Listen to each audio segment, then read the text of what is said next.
Good evening, Vande Matram. We are going to have a brief discussion on a great topic that is Supreme Divine Love.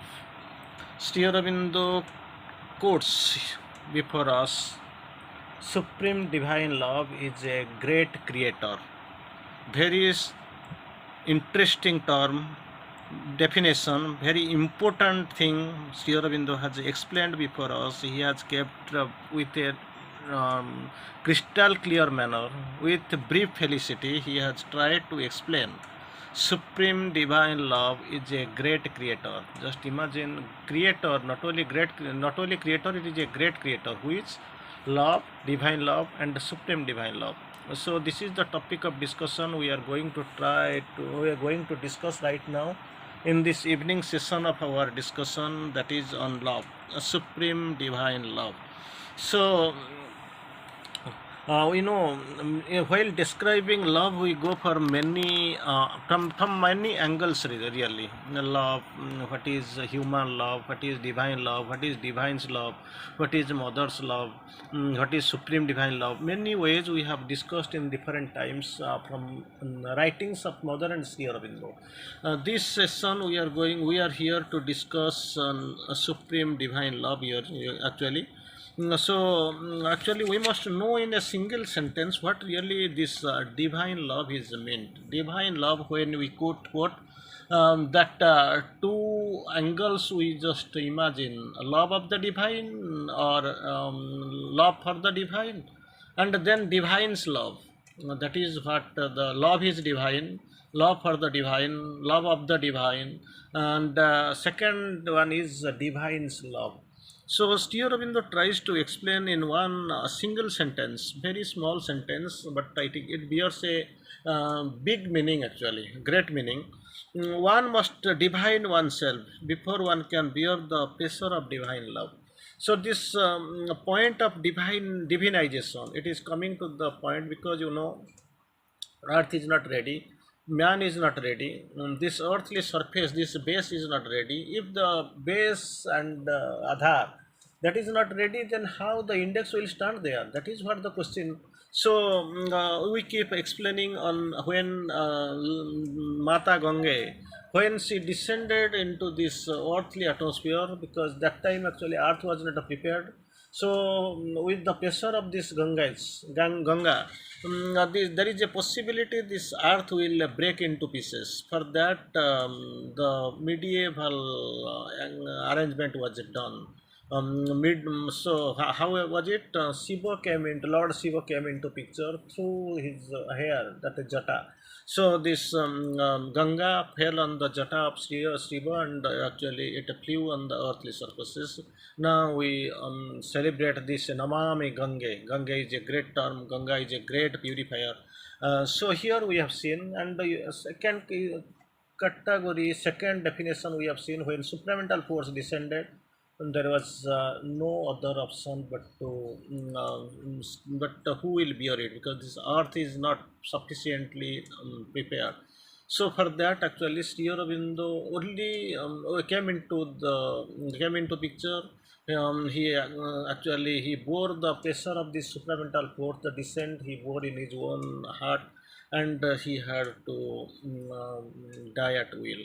So here also the same thing is coming. Actually, the divine love that is actually descending, but here neither the earthly surface nor the earthly men, nobody is prepared.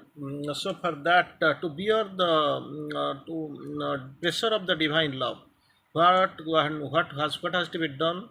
One must be a divine oneself before one can bear the pressure of divine love.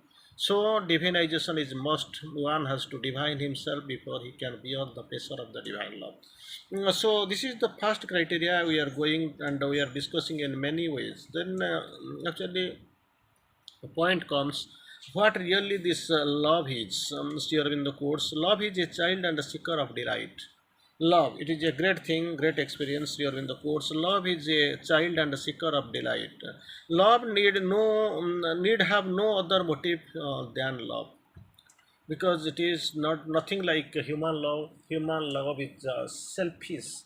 it is concerned to somebody's own interest, ego. So, but actually, so far this divine love is concerned, it need have no other motive than love. Love is the crown of all being, and its way of fulfillment. Now we are going to love is the crown of works and the flowering of knowledge. Very interesting. It has got its depth. Through this depth you can go to any further extent to have a glimpse.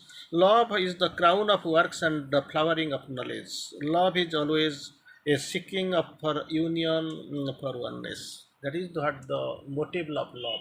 But here, this human love, it is totally different. It's just a perverse, just opposite.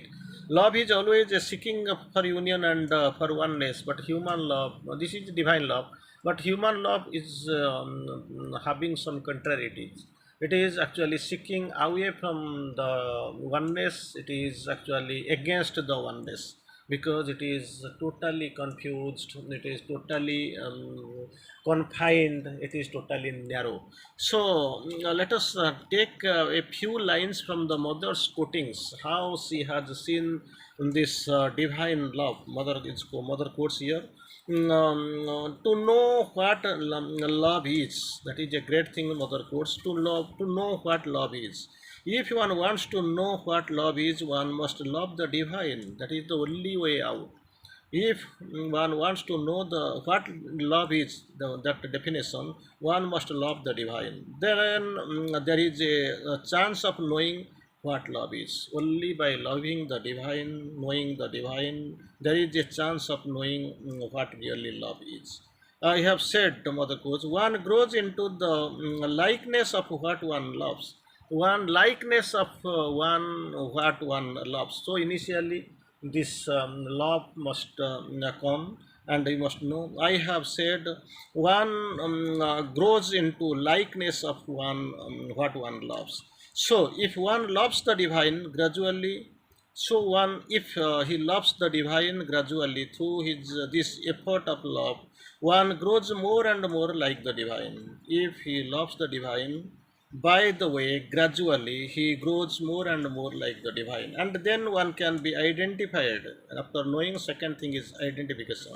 Identified with the divine love and know what it is. Otherwise, one can't. So he has to know, he has to get identified. And inevitably, love between two human beings. Just imagine where really ordinary, this surface terms mother is explaining. A love between two human beings, whatever it may be, is always made of ignorance, a lack of understanding, weakness, and that terrible sense of separation. Already we have quoted this human love. It exerts pressure. Actually, it is based on sense of separation, lack of understanding, made of ignorance. This is the whole top and bottom of the human love. It is as though one wanted to enter the presence of unique splendor, and that is the first thing one did, to put a curtain. So, to one curtain, put a curtain, two curtains, the three curtains, between oneself and the splendor, and one is quite surprised to have only a vague impression and not at the all the thing itself. So that does not count. The thing is that whatever till we have discussed, you have to know the divine. You have to be divine oneself. You must know, and the second thing, you have to get the identity. You have to get identified. The first thing is to do is to remove the curtains. These curtains are there. The first thing, what one curtain, two curtain, three curtain, mother has already explained. The first thing, what one has to do, he has to take them he has to remove the curtain. Second, to take them all away, to go through and find oneself the presence of the splendor. That's what the curtains must be lifted up, taken away, and to go through and find oneself the presence of the splendor, and then you will know what that splendor is. So you have to go, you have to study, you have to identify, you have to be one with it. Then only you will know where that splendor is. But if you put the veil after veil between it, veil after veil, curtain like this, with instead of removing, you put one after another. and yourself, this one and yourself, you will never see it because it is veiled. So instead of veiling it, try to get it clear, let it come to the picture, let the curtain be lifted, so the veil be lifted. You have you may have a sort of vague feeling, oh, there is something, there is something, but that is all. You are not going to see the full surface, only a partially you will be have to have the glimpse in a partial manner. Again, mother is having a beautiful observation on actually mother course with the concretization mother course. This divine love is there. So mother course divine love is there always in all, in its intensity, a formidable power. It is there, no doubt of it. You can't doubt. This is 100%. It has got its presence with all its immensity and formidable power. But most people, 99% mother course, most people don't feel anything at all. Because they are staying in the ordinary consciousness, they don't have the idea and they don't feel really. 99% their percentage is there. What they feel of it is exclusively in proportion to what they are.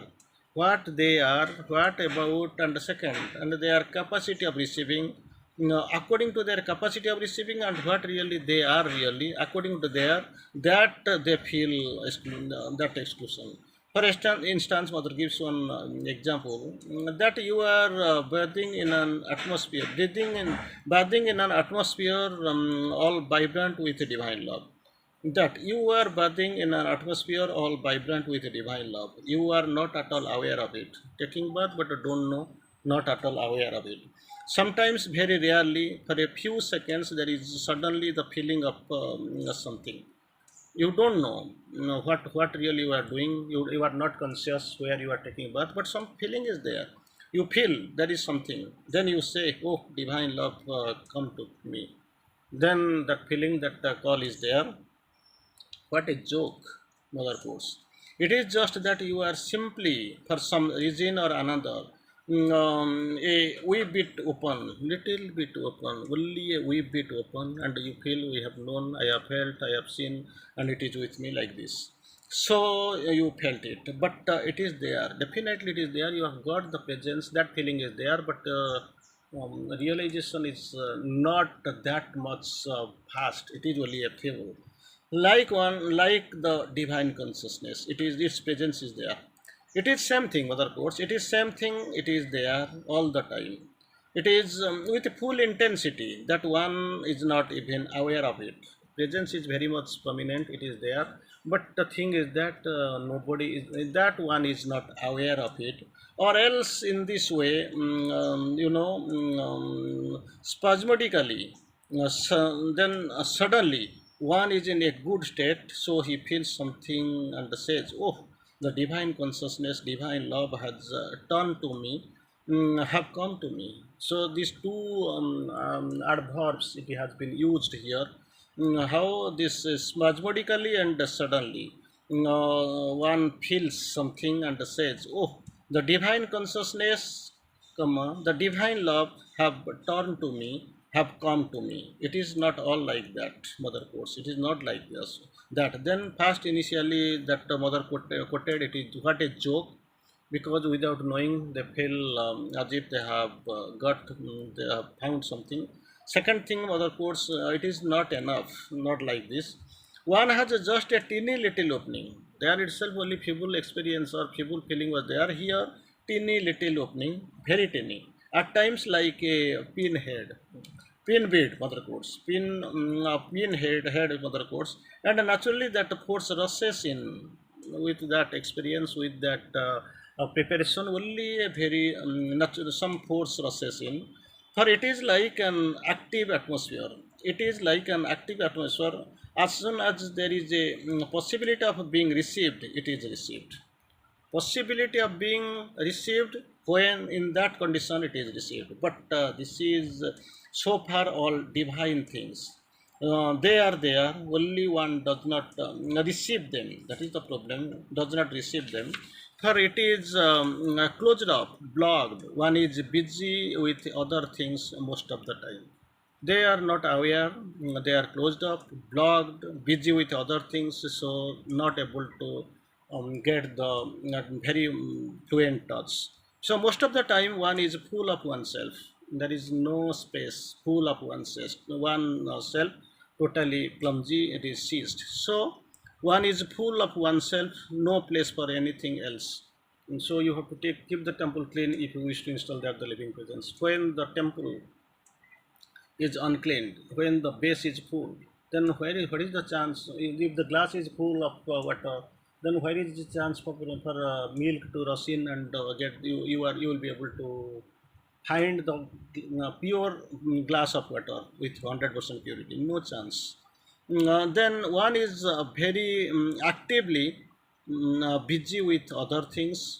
One is filled with things that have no place there and absolutely no place for the divine, So what we have to do, one thing we can do, that naturally there must be in many ways, in a great ways, there must be something, must be space for that.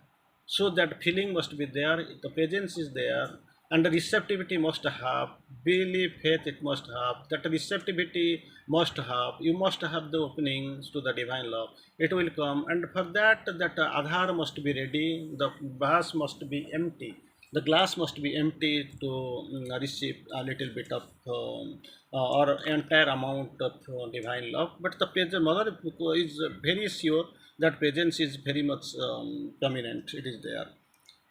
So, mother, a couple of definitions we'll read from Sri Aurobindo. One can love divinely only by becoming divine in nature. There is no other way. There is no other way. That is the assurance, and that is the assured sentence from Sri Aurobindo. One can love divinely only by becoming divine in nature. Only by becoming divine in nature, he can love divinely. There is no other God. God is thy opponent, even while you strikest him, so shall neither have hell for for his person. So God is your opponent, even while thou strikest him. When you come with a wrestle with him, because he is your opponent, you are going to have a strike, and when while thou strikest him, so shall neither have hell for this person, because you have struggled, you have fought, you have quarreled, you have wrestled with the divine. And on the contrary, you don't have the fear for the hell. On the contrary, you feel that the very person touched by the divine, that is becoming a Vajra, and that is totally immortal person of yourself. Love and devotion depend upon the opening of the psychic. Very clearly, very fluently. Love and devotion depends on the opening of the psychic, and for that, the desire must go. Before some time, we have quoted, we have explained the mother. When mother tried to explain in a beautiful way that the temple must be clean, and must be, that first, that base must be ready, and that glass must be emptied in order to get the entire purity of milk, 100% pure milk. For that only, that receptivity must be there, opening must be there, receptivity there, call must be there, and when it is coming, you must be ready to handle it and hold it. In yoga, all love should be turned towards the divine. That is the only goal. No, entirely when we talk up and we discuss the integral yoga, so many things are coming to the picture. So another course, in integral yogic process, one must know that the divine is the beginning, divine is with us, and the divine is the goal. Nothing but the divine, because only we are divine oriented, bearing divine, living divine. Nothing can be done. Mother quotes again, here in the quotes again. In yoga, all love should be turned towards the divine. It is the love of the divine grows that the other things cease to trouble the mind. When actually you see, you just feel, when this entire base Adhar is packed with the divine love, then there is no place. You can't find any empty space, so that the other things will come and occupy. For that only, this Adhar must be prepared, and it is as the love of the divine grows. Love of the divine grows and fulfills. that the other things cease to trouble you, the mind. If their presence is very feeble, it can't come and disturb you. Only by the ascent to the highest truth, that ascent and the descent of that highest truth, can love be delivered from the cross and placed on the throne. That is the condition with of ascent and descent. Time to stop. Bande Mataram.